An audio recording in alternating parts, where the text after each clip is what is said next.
Good evening, Browns fans, and welcome to Gang of Three. The gang is all here tonight. We are ready to talk Cleveland Browns football with you over the course of the next hour. With me, as usual, the fearsome twosome, Mr. Pete Smith. How you doing, Pete? I am all right. Well, that raises my confidence. That's good. Lane, how you doing, sir? Muted. He is. That's how he's doing. He's muted. I'm muted. It's a beautiful thing. Not for long, my friend. You are not muted for long. We will soon be hearing from you.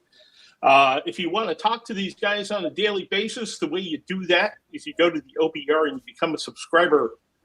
Both of them are very constant presences in our Ask the Insiders forum, and we hope that you partake in that and join us even when we are not live here on the air. What we're going to do tonight is we've got some discussion topics to discuss. We'll take questions, but mostly what we want to do is we want to hit those discussion topics today during the course of the next hour. And we really would like you to sort of sound off on them and maybe even suggest other things you'd like to see us talk about. We like making you part of the show. The first thing we're going to talk about is the Combine. The Combine is coming. It starts essentially tomorrow. We're going to hear from our coach and our general manager over the next couple of days. And, you know, my take on it, obviously, is that with Deshaun Watson sort of uselessly occupying a large amount of the cap, the Browns have to be very clever. They have to have cheap contracts around the black hole of Deshaun Watson's deal. That means draft picks, right, guys? This team has to be very heavy on draftable players. Well, it's called, building a roster the smart way. You don't have to go out and spend $20 million for every offensive lineman there is. Same with wide receivers. I mean, yeah, you want to get young talent, so you got to draft and evaluate well. You got to be able to go in the undrafted free agent market like they did last year and grab talent. There's many opportunities.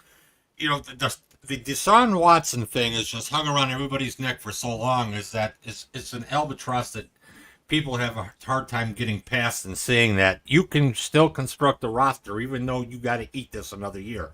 It's going to be much of the same. They're going to do their work and they're going to find talent and they're going to keep going. More than anything, in terms of the free agent stuff, they just have to make good investments.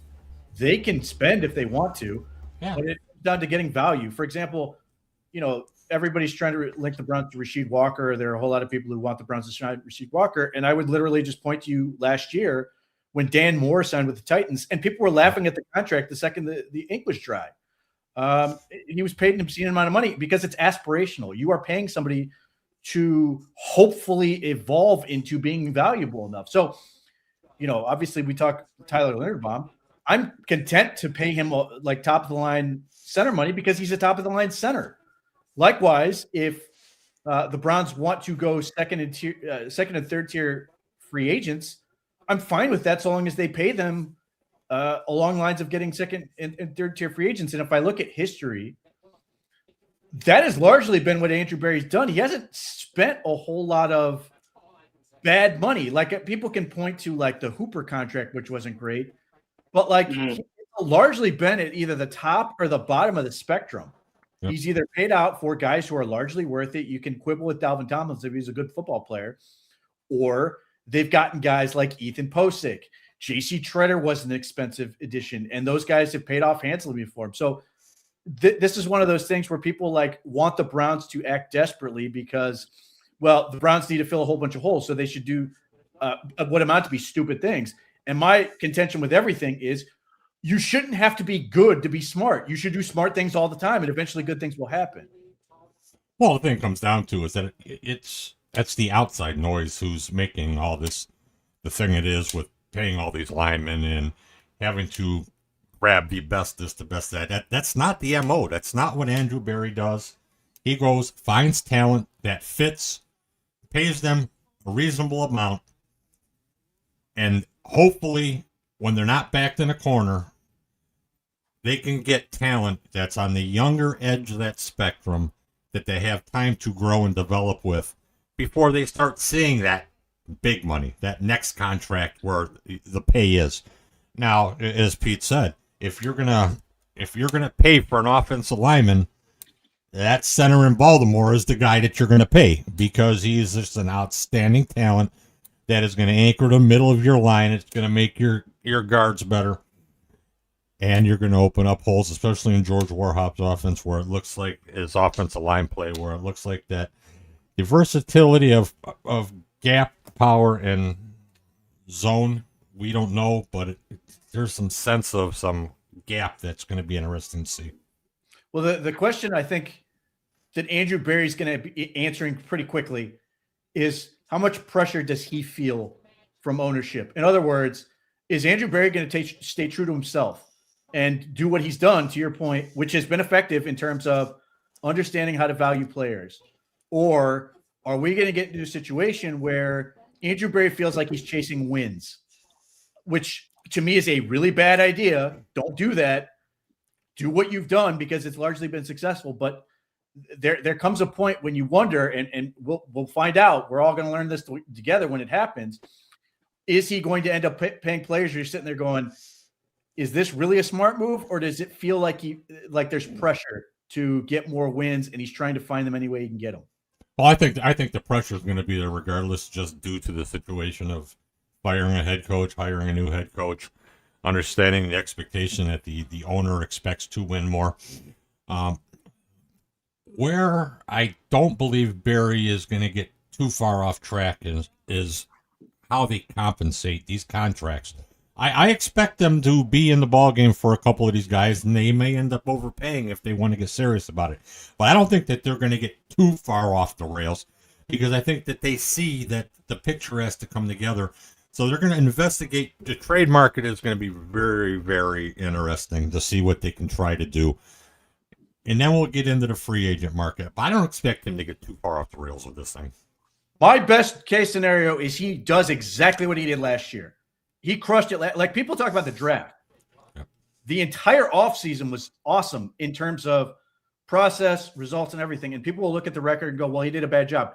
I'm telling you, Malik Collins was a great addition, and some of the other moves he made that were reasonable costed players were really smart additions to add to this roster that allows them to continue to build into this year. What you don't want to be, and what we so often see happen in a team like Jacksonville, I'll use them as an example, is they go out and sign a bunch of expensive free agents, and every 2 years they are then unloading all those free agents, which were supposed to save the franchise and win them a whole bunch of games, and don't do anything. And now they're trying to do the same thing. The Tennessee Titans have gotten into this recently with Dan Moore already mentioned, and then Calvin Ridley. They quote unquote won the sweepstakes, and now they've got two players they're making a mint that are pretty average players. Well, I think that's a big thing. Is what you're going to see here is I think they're trying to be more cost controlled and responsible. And I think they've learned throughout the Watson saga with what it does to a salary cap and how they have to keep restructuring deals and pushing money out. I think this is where they get aggressive and try to identify and get their hands on these guys who may not be true ready prime time, but guys that are close, guys that they can control. They can control the cost, they control the years, and it helps them build that process, especially with the dollars that are going to start coming off of this salary cap and the availability that they're going to have, not in being creative, but actual having the ability to do things. And I think it's an imperative that this offseason has to be as diligent and as aggressive as we saw the one last year, which was really a very good offseason. The one possibility that could really allow them to spend wisely, but will be met with a lot of consternation, is if he signs guys either coming off injuries or injury histories, and particularly along the offensive line. I think you should do that because I'll use a couple examples. A couple guys I would be looking at: Braxton Jones at left tackle, Elijah Vera Tucker from the Jets. Yes. Obviously, Tevin Jenkins, he's already here, and if the contract's amenable, it would be great. But if you do that and you're sitting here and going, you're going to hear people go, oh, I don't know. We're going to get a whole bunch of guys who are injured. We've had really bad luck. Okay, but the bottom line is they have to field a real offensive line in March so they can get to April and hopefully get the beef in the draft that they can develop. That allows them to avoid making huge contracts. In other words, chasing after Rasheed Walker. You're hopefully getting guys that are limited by hopefully trying to come back from injuries or whatever, or just aren't trustworthy in that regard. And if they are successful and you can spin them off into comp picks or something else down the road, great. But it at least allows you to sort of be really prudent with your spending, fill the holes, which is always what his thing is in March, as he should. So when he gets to the draft, now he has the freedom to get talent. And hopefully a lot of that talent is going to be on the offensive line. And those guys are hopefully going to earn their way into the starting lineup under George Warhop and the coaching staff they've brought in. Yeah, I believe that's going to be the case. And I believe that they learned a lesson last year with the exposure along the offensive line. That's going to be something that they look to eliminate those possibilities. It's going to be interesting. We got some months to go ahead of us, but once the league year starts, all bets are off because Andrew Berry loves the deal. He sure does. Now, Pete, you used the example of Jacksonville as a team that would sign expensive free agents and then dump them a year or two later. I like to use the old Cleveland Browns. I mean, not the pre-hiatus Cleveland Browns, but the Browns early in the expansion era would like to make a big splash right off the, day one signings and things like that. And obviously it hasn't worked out. But on the offensive line, I would assume that they need a couple of sort of linchpins to build around, right? You can't have 5 rookies up there or 5 untested players up there. So maybe they go after a Linderbaum. Maybe they go after after the tackle you mentioned, Braxton Jones, I think is his name. Maybe they go after one of those guys and then fill the rest with, less expensive, higher value targets. They could. Like, my whole thing is, well, obviously Linderbaum would be the dream because not only I know people don't want to pay a center, but one of the things I'd obviously want to find out if I'm the Browns about him is, can he lead the group up front? Because that's the whole deal. It's not just, is he a really good center, which he is, but if he's going to lead a mishmash of free agents, trades, rookies, you need somebody who can take control up there and put them in the right spots, which is also going to be important. We don't know what they're going to do with quarterback. I'm going to throw this out there, but I don't think it's realistic. But let's say Shedeur Sanders is the quarterback. You also want him to be able to take that off of his plate in terms of identifying the projections and stuff. But additionally, to me, I just want swings. I want to take as many swings at this as possible. That's why I'm more interested in getting low-costed guys. Obviously, if you sign a guy like Linderbaum, it comes with massive expectations that he's going to be a top 5 center for the next however many years, probably 5. I assume he's going to get a 5-year contract. And if he does, great. But the rest of it, you're really trying. Yes, it'd be great if you could get some long-term cogs. It'd be great if you could find the next J.C. Treader at guard or something. A guy you signed to a 3-year contract and then ultimately signed again. Great. But I'm more looking at this from a standpoint of, I want to get stopgaps that are going to allow me to get to the draft and get the guys that are going to be able to build in blocks. And I don't care what the combination of. If it's getting ultimately the number I've got to get to is 8 to 10. And realistically, in terms of overall number of guys I want George Warhop and company to get their hands on is closer to 12. And then ultimately coach the hell out of these guys and get the best 8 to 10 so you're ready to go week 1 of the season. And you've got guys you want to hopefully get into the starting lineup, but more importantly, you've got enough guys to get through the season. Yeah.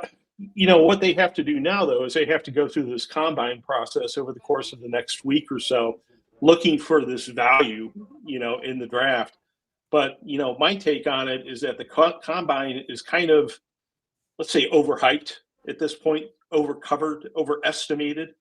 And the reason I say that is that looking at mock drafts, which very often, come out of team need and, drawing lines between the top rated people at a position and teams and so forth, those tend to be more accurate before the combine than after it. They tend to decrease in accuracy the closer you get to the draft. And as a result, I'm sort of thinking that the combine fools a lot of people. I don't know if it fools a lot of people. I believe that there's just so many people now who are draft experts who have something to say that it dilutes a lot of the information on how it's processed and stuff like that. NFL teams, you're going to the combine. You want measurables. You want medicals. You want network. There's so much discussion that starts. This is where it really kicks off, is at the combine. You get all that information that I just mentioned, but teams are there, and then teams start talking. Things start happening. Buttons start to get pushed. So the combine is still a very important aspect for all those reasons, and it still has all the benefits. And you can talk to people. You can talk to these guys and start getting a feel for them, because maybe you have questions, because you've done 80% of your film work, 75% of your film work. You've got film on all these guys that you have interest in. So now you're looking for those spark plugs that catch your eye, that make you question that, maybe this guy's a little more than what I think he is. So there's just so much that goes into this from this period on. When you get past the combine, it's on, because it just helps. It gives them some more of the process from them to check every box, cross every T, dot every I. And that's just what it is. It's still an important thing. The other element to that is part of why the combine sort of gets people off on the wrong track is because they listen to the wrong people. And there are a whole lot of people at the combine who are going to tell you the wrong thing. One, because they don't know, or two, because they do know and they don't want you to know. So Yeah. obviously, one of the biggest elements of the combine is the gossip. And you have to be able to suss out what is true and what isn't. But Blaine touched on the things that matter. The medicals are huge. Getting real measurements are important. And the interviews are important. I mean, obviously, the Browns have a quarterback that was basically filleted by the combine process in Shedeur Sanders that sort of naturally forces you to take serious those elements. But in terms of, I think it's less about trying to project based on what you hear at the combine and do the work. Teams have a pretty good idea of where they are on a lot of these players already. This is for them. This is more or less some of the finishing touches. For everybody else, in a lot of ways, this ends up being the real starting point for them. And that's where you end up with these weird elements. So, for example, you'll get the cliche, so-and-so is rising coming out of the combine, which is a load of crap because the team already had him rated super high, and the media is just catching up. So now they're rising or falling based on being fact checked, or however you want to put it, by teams. So you get a lot of sort of playful corrective language on how guys are viewed. But yes, to your point, Barry, for the most part, tape, who these guys are going to be for the most part before you get there. But there are certainly players. Armand Membu is a good example from this last draft process, who was a guy that wasn't being talked about and then ultimately went 6th overall. There's undoubtedly going to be somebody in that camp. It's just a question of figuring out who they will be. I guess the question for me is, are the things that they do on the field at the combine actually applicable to the modern game? I mean, one thing that they do is 40-yard dashes, right? How many times does a player have to run 40 yards during the course of the game, right? Not even as much, punts perhaps, not even on kickoffs anymore, right? Because of the new kickoff rule. And I think some of these things that don't really affect the game all that much or lend itself to, the game that's actually played on the field fools some people as well. Barry, who invented the 40-yard dash? Paul Brown, I think. How dare you? How dare you say it doesn't matter when Paul Brown – look, the element of the athletic testing, which unfortunately I hate the way the NFL has tried to prime timeify the combine, because less and less players are participating because they've gone through a whole day and now they're trying to do the on-field stuff, which is stupid and a dumb play for ratings, because the people who are going to watch the combine aren't tuning in because it's on in the evening. They were going to watch it all day anyway and not get anything done at work, the American way.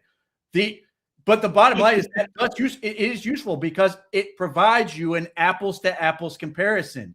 If all of these guys are running the 40-yard dash in one place, that gives you a sense of how it's going or how they're doing relative to that track. Whereas if you go to LSU, you're probably running for 38 yards.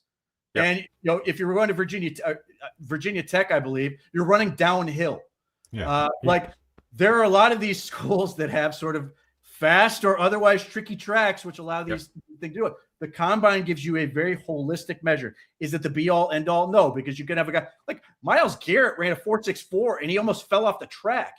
But that's a freak element. Now, the 40-yard dash is its own element, but like it's really hard to fake jumps. And it's really hard to fake things like the 3-cone. And that's the one that drives me nuts because that's the one that's getting done less and less and less. And yes, there is an element to this where in-game athleticism is becoming a bigger factor and teams can use that stuff. And that's certainly an evaluation point. Unfortunately, they have not given us access to that, never will. And so that's the other part. So there is a benefit to the public that you get this, but realistically, it's everybody's at the same place. Who's the fastest guy? Who can do these things the best? And you can complain about the drill work a little bit, but nevertheless, there are things specifically teams are looking for. Not only that, there's also some tricky stuff they're trying to see, like who's the dope who's 47th in line and doesn't know how to do the drill. You immediately take them off your draft board when they can't figure out how to do it, or guys and how they interact with you. You've seen this sort of teams have messed around with this in their in-person visits and stuff where like, was it the Commanders that took a bunch of quarterbacks to top golf or whatever? The teams are looking at how these prospects sort of interact with each other and who takes command and all these other things, and how guys who aren't working out react and how guys that are competing react. And like they want to see all these things and they tape it, and they do all the things. So, there's certainly value to it. Does some of it get overplayed? Yeah. The 40-yard dash is the one that is overrated. It's the least useful drill. It still certainly has value to it. But in terms of everything else, like to your point, it doesn't happen all that often, although increasingly defensive linemen have to do 40-yard dashes a hell of a lot more than they used to because the quarterback's being so athletic. Yep. But nonetheless, the change of direction stuff is certainly more useful, and measures of raw explosiveness certainly are important. And that's how it's evolved also. Teams have looked at those drills much more, cones and things like that, just because of that. You need that twitchy, reactionary quickness, speed, power, agility, and mobility. And that's where, when you look at the combine, sitting there watching guys throw the football, it doesn't mean a lot.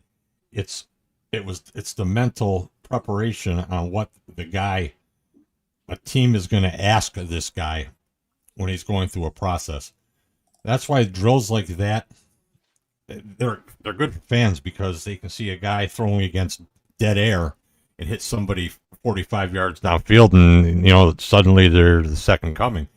And too bad it doesn't work that way. It's drills as the cones, and what Pete was discussing also is that's the important aspects of the on-field activity. Most everything else is really BS when it comes to on-field. The last thing I'll say about it is the combine as a whole. Teams value guys who participate in all the drills because the whole week is tiring, from the medical evaluations to the interviews to everything else. So if you do all of that, teams will give you a little bit of a break on your athletic testing if it's not great. And obviously guys can go back to their pro day and do it again if they don't feel good about it. But like the guys who go through the whole process and then crush it athletically, they get just a little bit of a bump, because it is designed to wear on you and sort of wear you out, as opposed to a pro day where everything is set up to be perfect for you. And if it's not great on pro day, that raises a real question, which is why you see some of these quarterback workouts bomb, because everything was supposed to be perfect and it doesn't go as great as you hope it would. And teams hold it against you. Well, the list is growing in the NFL with when a team goes, they send their crew to the combine. The Browns are one of them that really want to see these guys perform all these tasks.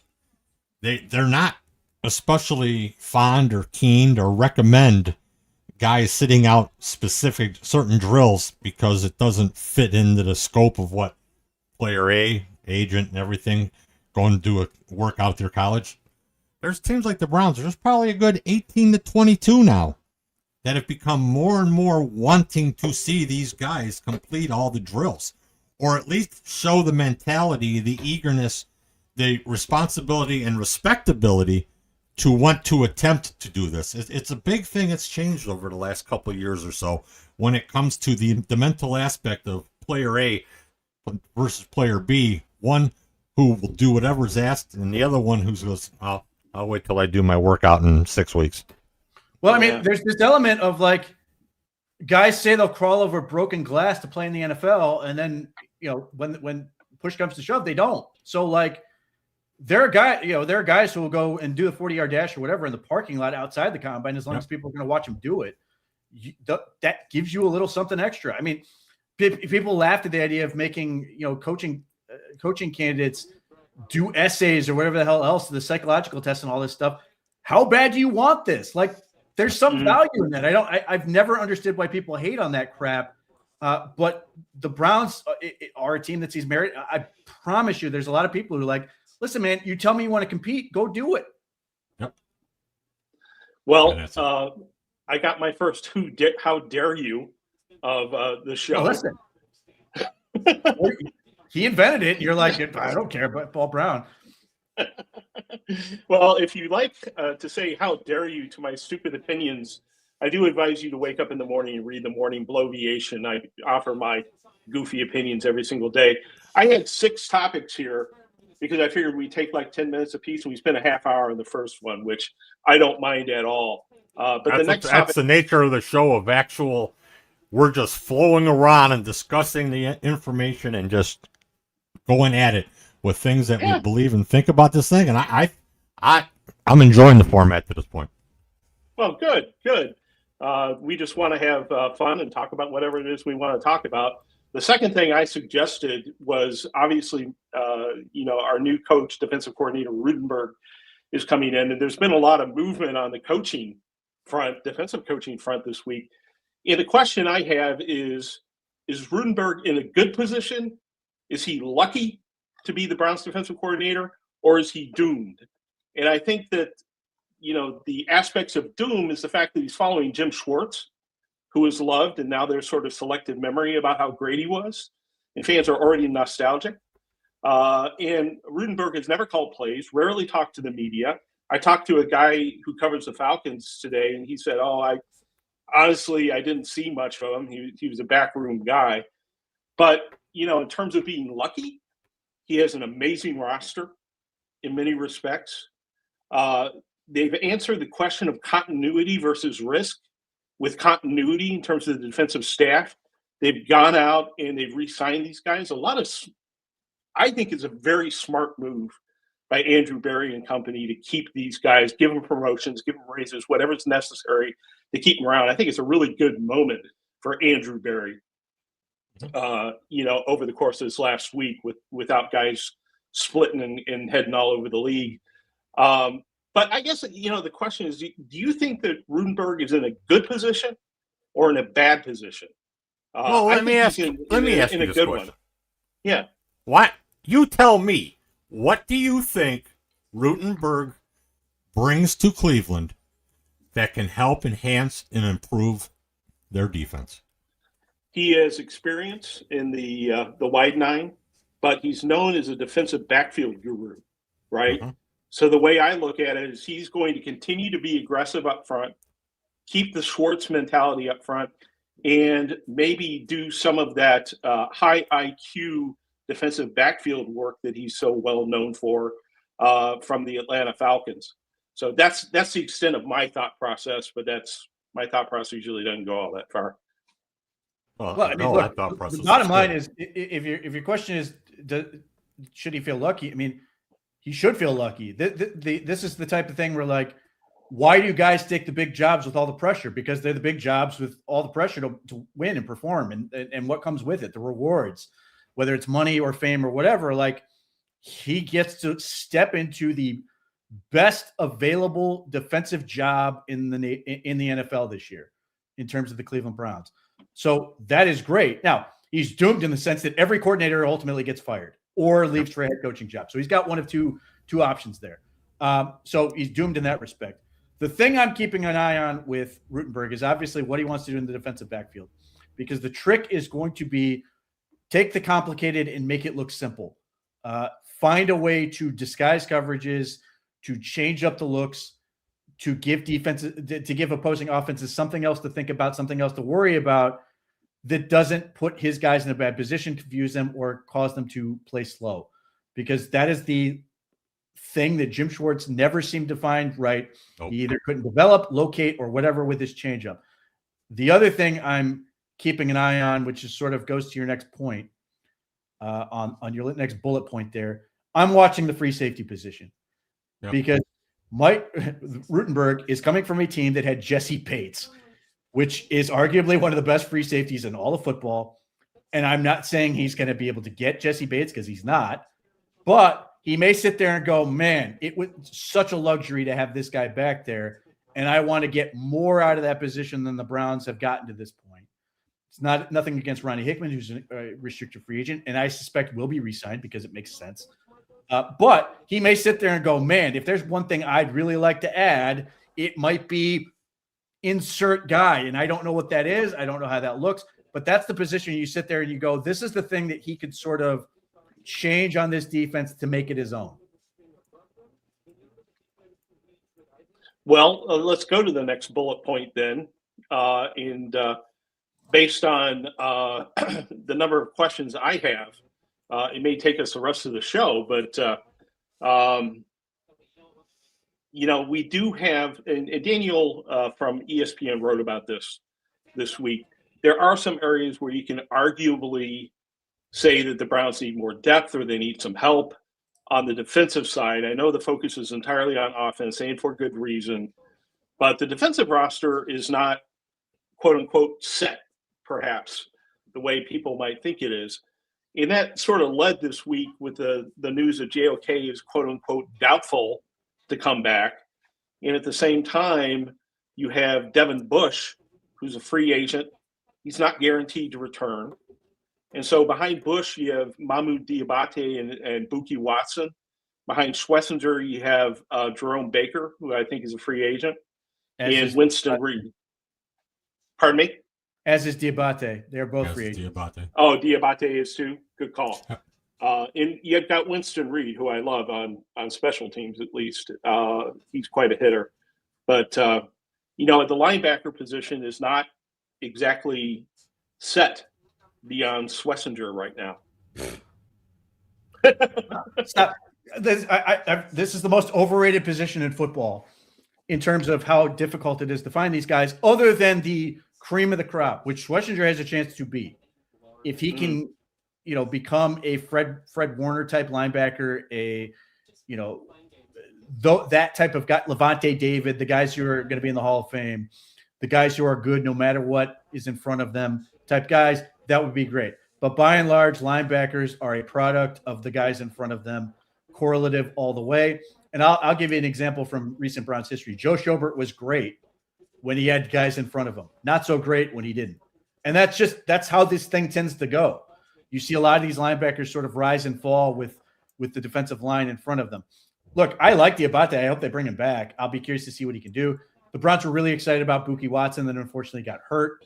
But even if Devin Bush were to leave, and I kind of think he's going to end up staying here because Jim Schwartz is not working anywhere, and this was a great setup for him. They can easily find a linebacker to step in and be very good. The Philadelphia Eagles have shown this can be done really well. Zach Baun was not used very well with the New Orleans Saints, sort of was under the radar and didn't do much. And then he goes to the Philadelphia Eagles, and he's a critical element to them winning the Super Bowl. They had an undrafted rookie starting a middle linebacker who then went on to sign TJ Edwards, who signed for a big money contract with the Chicago Bears. Like, linebacker is one of those positions you can find these guys anywhere in the draft. Athleticism is important. That's the more difficult thing to do. But I'm infinitely more worried about defensive linemen and DBs. Those are the things that are really, really difficult to find. Again, Carson Schlesinger is fantastic, but I'm not worried about linebacker. Is Carson Schlesinger a product of the guys in front of him, Pete? Well, he's got to prove that. That's the question. He's great. He's been great. But even when they drafted him, my argument was they drafted the perfect guy to the perfect system in terms of the biggest knock coming out on Carson's question was how he dealt with contact. So they put in a defense where he never has to, because the defensive line is always causing problems. And to his credit, he's gotten a little bit better at taking on contact. But you just say, Carson, you get to fly around and do whatever you want. He's great at it. He reads well. He can run to the ball. He can tackle. He can do all these things. He's 240. Like, I think he has a chance to be one of those guys. But ultimately, we've got to see him prove it. When you look at the offensive moves that they got to make on the defensive side of the ball, you have to wonder and have a curiosity on what the interior of the defensive line is going to look like in depth, talent, and health. You have a couple issues there where you have Malik Collins coming back from big injury. Michael Hall's always has some kind of problem. So you have to look at the depth, the quality and depth in the interior of the defensive line. The linebacker position, like Pete says, isn't the biggest deal in the world, because there's players out there, and you can get players on the cheap that can run, fill, and play like that.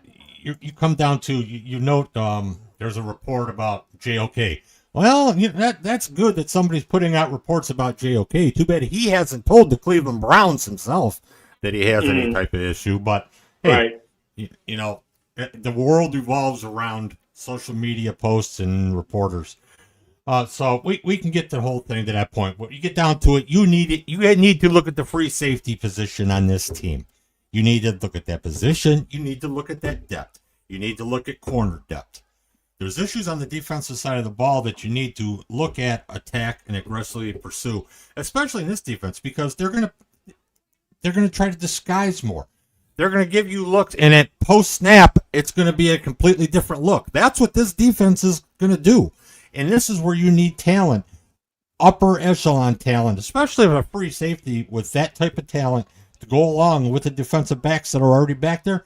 Really helps complicate things from an offensive standpoint, what they're looking at, and defensively, how productive and efficient these guys can potentially be.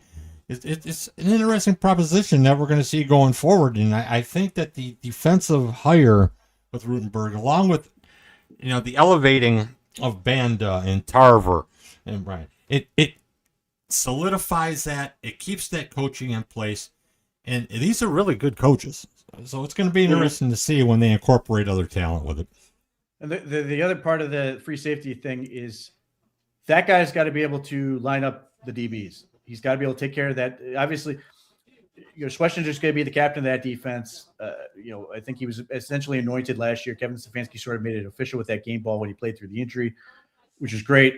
But you need somebody at the free safety position that can get everything organized, make sure they're on the same page, because we can't go through situations. And I'm not saying it's always the free safety's fault, because God knows the corners have screwed up any number of times. But you can't go into the post-game presser and go, well, what happened? Well, there was a miscommunication, because we kept running into that at various points. So somebody's got to be back there to put them in the right spot and then be a playmaker, which is, it's not easy to find, but that's sort of the task they've got to try to accomplish. Well, and a lot of that problem with the communication when we're talking about cornerbacks and playing zone or playing man or one, things like that. They played a lot of see me, where they were supposed to look off each other and know what they were supposed to do. And it was just, that was one of the things that just ate at that defense, and ate at me watching it, when you could see when they blow it or they make a mistake or they got away with it. Going to be interesting, because I think we're not going to see that type of incorporation of scheme, personnel, and the communication in the defensive backfield, especially under this new coordinator. So is there a free safety out there that in the draft or free agency who you think would be a good fit? Pete? In the draft, the guy that jumps out to me, and he's still got ways to go because he's a true junior coming out, but he would fit what the Browns want to do, is Genesis Smith from Arizona. Now there's a whole conversation about this kid because he misses a whole bunch of tackles. Well, he also makes a whole bunch of tackles. And ultimately, that's more important. The production is what matters. And yes, you need to clean up the other stuff, because there are times where he's literally asking nicely for the ball carrier to go down. But he flies all over the field. He can cover a ton of ground. He's not afraid to come downhill and all those things. So he's certainly interesting as a guy. Potential, you might have to take him that 70 area if you want to get him. The guy, if you want to spend a premium, and I don't think the Browns do, the kid from Oregon is very good. Thieneman, he's another one of these guys who's a ball hawk, really good at Purdue in terms of ball production, still very good for Oregon, but fell off a little bit in terms of just his raw production. But yeah, there's a couple of guys that are really, really interesting in terms of that. And obviously, there's going to be people who are going to continue to say Caleb Downs. I'm not saying he can't do it, but you've not seen a whole lot of him doing what we're talking about here. Now, he could be really interesting in a situation where you are using multiple safeties and disguising them. But the only problem I have with that is Grant Delpit is really good at taking away tight ends, and they can disguise all they want. Ultimately, I still think he's going to end up covering tight ends because he's been really good at it. And until and maybe they can get another guy in here, they can do more of that and give them a little bit more flexibility and allow Grant Delpit to do other things because I think he's very capable of doing other things. But it's really difficult to take him away from that because he's just been so valuable. Well, if we're still talking about the defensive roster, one of the other areas that ESPN identified was defensive tackle. And defensive tackle, we have Malik Collins, Aiden Huntington, Mason Graham, Mike Hall, Sam Kamara. We've got guys who can come in from the defensive end and play a little inside. It doesn't seem to me like that's an area of particular need, but do we need a deeper rotation, or why do you think that was identified as an area of need? Well, Shelby, we just talked about it, and you just talked about the interior, the defensive line, and defensive tackles. You're looking at guys who have coming off injury. You don't know exactly what you got. You got your Sam Kamaras of the world and stuff like that. That they don't set the world afire. They're serviceable players. You have to really see that little basket of guys and consider those two injuries when you put this whole mix together. There's nothing wrong with having excellent depth at defensive tackle in this league. Mm-hmm. Defensive tackles, the Browns basically gave one away a year ago who played very well with the Jets. So, there's always a need. There's always a look at defensive tackle, and I believe that that's an area that if there's an opportunity, you take it. Shelby Harris is a free agent. They got a whole lot out of him. Maybe they'll try to bring him back, but he may just want to be like, if I'm gonna play somewhere I can try to win. I could see him ending up in Atlanta. Do they want to get another guy along those lines?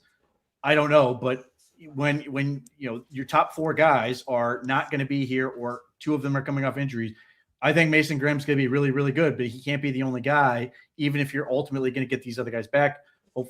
Hall's knee should be in great shape by the time they're ready for the season to roll out. He should be good. Well, Malik Collins is going to be a question in terms of when he's going to be up and fully running. But even so, it gives you a small amount of work. Aiden Huntington's really interesting, but he's always going to be sort of stubby and have some limitations with him. And he's what they need is somebody else who can be stouter at the point of attack, because they don't have a lot of heft up there. And I'm not suggesting they have to get, somebody who weighs 350 pounds, but they probably want to get somebody who can do a little bit more in terms of, even if they're going to one gap, who isn't going to get blown off the ball, because there are times, and Mason Graham will grow into it and he'll get some, get stronger in some of these things. But there are times when teams can basically just lean on the Browns at points and have some success. So it's always good. Look, you can never have too many defensive linemen. Listen, I've looked at defensive ends. This team is spoiled with defensive ends. I want them to re-sign the kid they got from Arizona if they can help it. But nevertheless, I'm still looking because I'm greedy, and the Browns should be greedy at this position as well. The other thing you're going to look at, just coming off the Super Bowl, the New England Patriots had a bunch of stud defensive tackles. The Seattle Seahawks had 2 stud defensive tackles. That's going to be more in vogue in terms of priorities. So everybody's going to get more and more of it, which is why, I think, I don't want to say Andrew Berry was ahead of the curve, because he wasn't. But I think when he took Mason Graham, he was sort of hitting as the curve was coming in. All right, fair enough. Well, another position where you can never have enough is cornerback. I mean, I think I've heard Andrew Berry say that. in the past when he took Martin Emerson. But right now, I'm still reeling. I still have PTSD of a sort from watching Cameron Mitchell get inserted into the lineup last year, no longer with the team, obviously. But it showed a little bit of an issue in terms of depth at cornerback. Now you've got Tyson Campbell, fantastic pickup for the Cleveland Browns, in my opinion. Denzel Ward, who's getting older, has some, injury issues from time to time that you need to acknowledge. Emerson's a free agent, and he's coming back from an injury, obviously. So, a couple challenges with that. After that, it's Miles Harden, the 7th-round draft pick, who did fairly well last year. Dom Jones, D'Angelo Ross, and Trey Avery, who I think is also a free agent. Do we need to get a little bit of help there too? Well, I'm a Miles Harden fan, but if the Browns want to continue to explore slot, my advice would be try to find a different dynamic at slot. In other words, either go bigger or go smaller, twitchier guy, and try to fill out that position and get you a different look. What I would not say they can't do this, but what I would probably try to avoid is just getting another guy that's just like Miles Harden, just to give you different looks. As far as outside corner goes, look, I am very curious to see what happens with Martin Emerson because presumably the Browns still have a good relationship with him. They like him. He's been working out at the facility. Yes. Did not look great in what I've seen, but he is getting there. Regardless, if Martin Emerson is going into the free agency thing, which is about to be here, and he doesn't look 100% healthy, he's probably not going to get a ton of big offers. So his best play may be, hey, I'll resign in a system I know I'm good in for a 1-year deal, try to rebuild my value, and then re-enter the market. Now, the Browns get depth they desperately need because Denzel Ward's going to miss 4 games.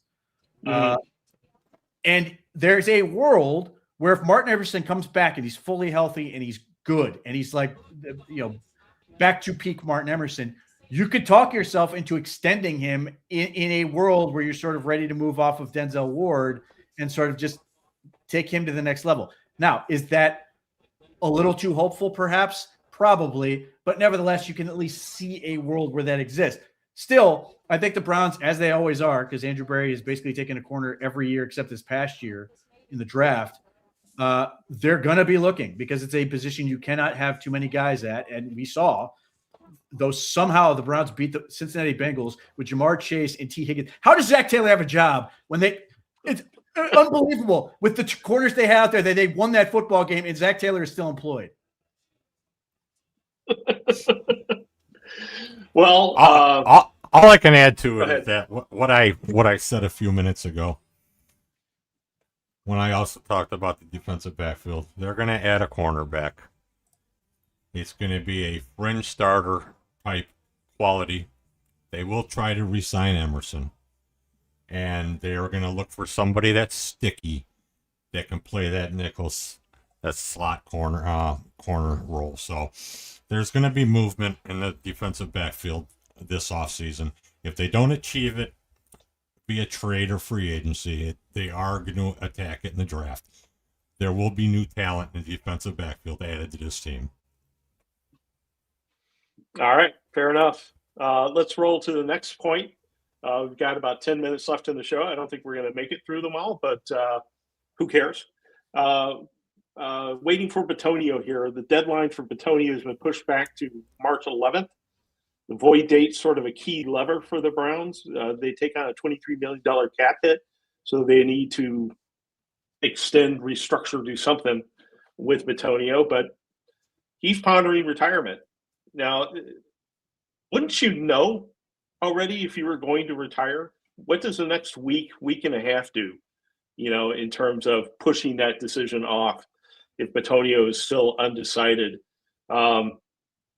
Is there ever a good time for Joel Bitonio to make up his mind about this? But I guess to me, I would love to see Bitonio back, to have that strong veteran presence on what's going to be a very young line. I just don't know how much money that's worth, and how much he's got left in the tank. It's on his timeline. I mean, he agreed to move it back so he can make his decision. Obviously, there's questions about it. Obviously, there might be questions about what kind of money he could be looking at or commanding in a short deal.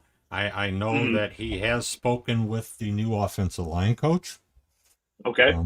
Details we don't know, but to move it back, I mean, it could really be a bunch of nothing. It could be that he ultimately retires. But you would think by agreeing to move it back, there's at least that opportunity and potential is there for him to decide whether he wants to come back to Cleveland or he wants to go somewhere else, which I wouldn't think to be a thing that he would do at this late stage. But we truly heard that when the season ended, he was in that retirement camp. That's where he was leaning and looking towards. Mm-hmm. We've heard recently over the last 10 days or so that maybe not so quick with that. So this thing may end up going down right through that first week of next month before they know what's going to happen. To me, this is the Browns extending the deadline because they hope Bitonio is going to decide to play, and that if they didn't, he probably would have retired. I could be completely wrong on that, but that's where I think that's where the incentives make the most sense. If you're the Browns, you want to give him as much time as possible. If you're Bitonio, time sort of figures it out. I don't know if he's decided to this past week or whatever to start lifting and working out and seeing how he feels. But everything works to the benefit of him in the scenario. Though it is interesting, the date is basically day 2 of the tampering period. In other words, you can get one small little dip in the water to see if there's something else out there, but then he ultimately has to make a decision. Now, I'm with Lane on this. I don't think he plans to go anywhere else. I could be wrong. Somebody could come in with some offer and say, "Hey, you want to come win a championship?" And maybe it's interesting enough. The other thing that sort of might hurt with the Bitonio case is that a lot of his friends left or are leaving.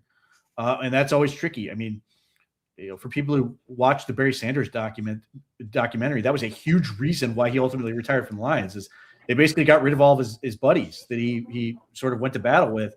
I'll be curious to see if Bitonio's able to do that. Now, the role for him is going to be different in terms of what he's doing. Yes, he can still be a very good player, and I think this was the healthiest he's been through a season in a couple of years, which is certainly a big part of this.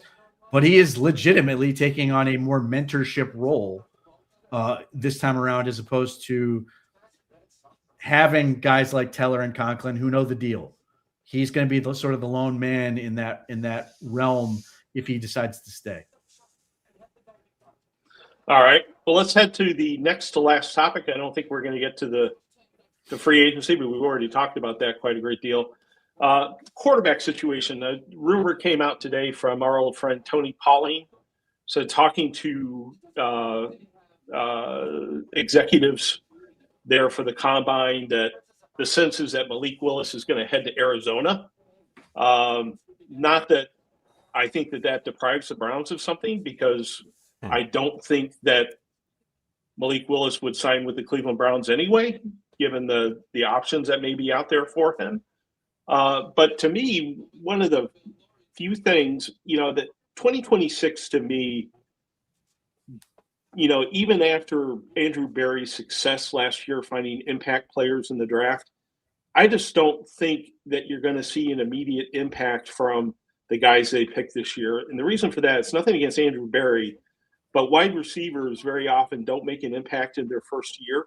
It takes them a little while. It's changing. Well, how dare you?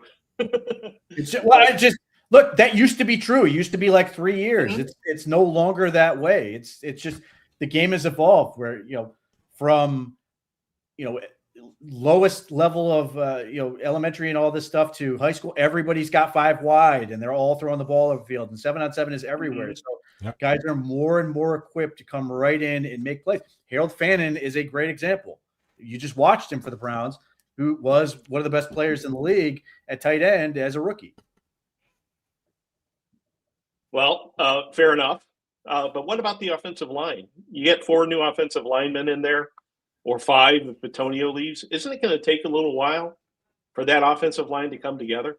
Again, am I using dated analogies of Yeah, you are. offensive lines? Yeah, you are. Probably. Here, Yeah. I'll make it. We'll just make it real simple.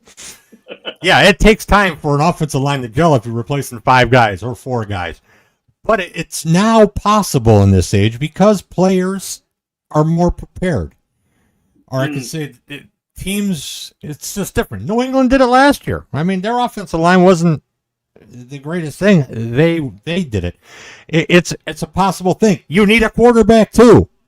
A quarterback will help your offensive line problems, just like your offensive line problems will help your quarterback. So, we can sit here and get into this thing and wrap it up saying, well, you have an offensive lineman, so they're going to suck, so what does it matter? No, it doesn't work that way because you have the opportunity in free agency in the draft to add real talent that is more than just serviceable. It can step on a field, can take coaching, and play this game. So it's not this throwing shit against the wall and seeing what sticks and if anything's going to work. There's opportunities there for this team to improve significantly across the offensive line, at quarterback, at wide receiver, all these positions that we're looking at saying that they've been deficient at. Right.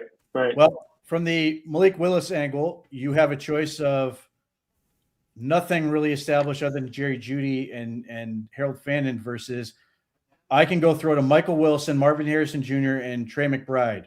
Yep. Doesn't seem difficult to me. Now, the interesting part about that is my initial reaction is, okay, what happens to Jacoby Brissett? Because that would be interesting to me. Now, they may be content to keep him, but Jacoby may want to go play, and Jacoby could go play. He would go start in a number of places, one of them being here.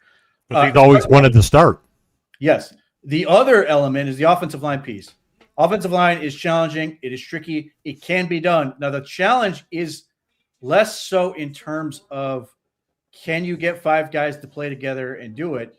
It's more along the lines of defensive line play in pass rush technology has evolved to a point where it is so difficult in terms of the amount of pass rushes that are just designed to break pass protect rules.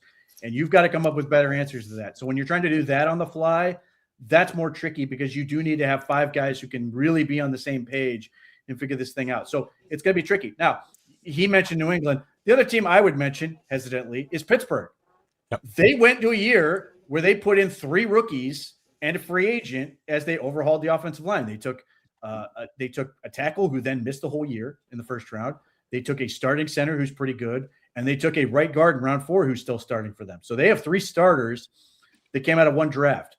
Now, I'm not suggesting the Browns do that, and they also got, I think, Isaac Seumalo that year, but I could be mistaken on that.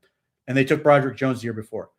You can do it, and there's going to be growing pains. But here's the thing. I just watched them suck ass for the whole last year, so what's the difference? If I'm going to do it, at least do it in a direction that's going to be ultimately positive for the franchise. So if you're going to tell me I have to deal with some growing pains, okay, as long as they're growing pains, they're going to grow into something as opposed to trying to hold on for dear life and trying to make it through the year. Well, it's growing pains or repetitive garbage. So, pick your poison. You want to see progress. So you go and you do it. I mean, there's going to be players available to them to make this happen. And I don't think it's going to be the end all that everybody wants to, the sky isn't falling and all that kind of bullshit.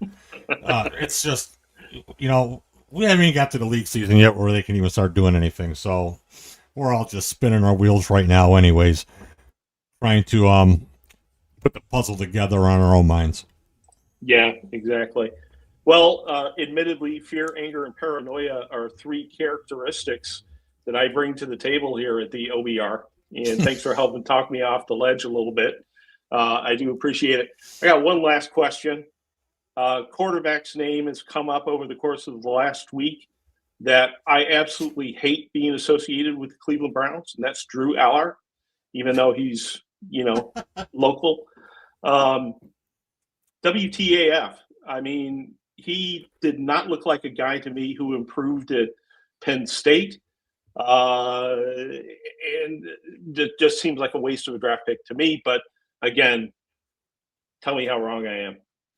The numbers on Drew Aller from the previous year are interesting. Like you watch him in the playoffs, and you're like, this kid's not ready. The numbers are still very encouraging. So there's something there. There's clearly tools to work with. I don't think Penn State did him any favors at all. No.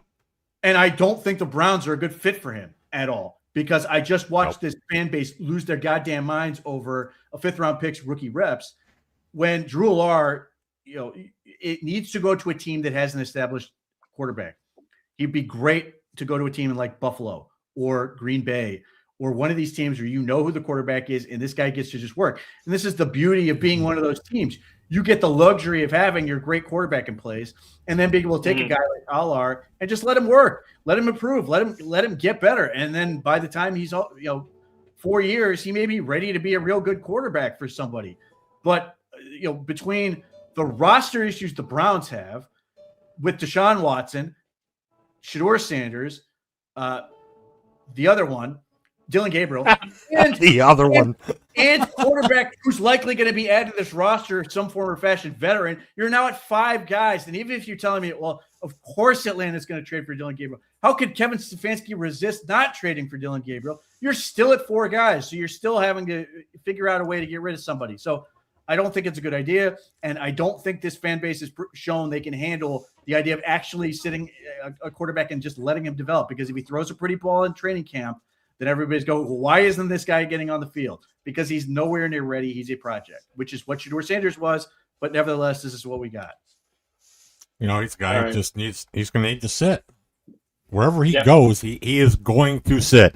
There's a minimum of 2 years that this guy isn't going to do anything besides everything that a backup learning project quarterback does. Now, just to throw it out, there's an interesting guy who just may end up out there playing for the LA Rams named Ty Simpson. That's a guy that you're going to want to see because I believe he's going to be a better pro than he was a quarterback at Alabama. But just saying. So, by the way, Pete, who is that quarterback that the Browns are going to get?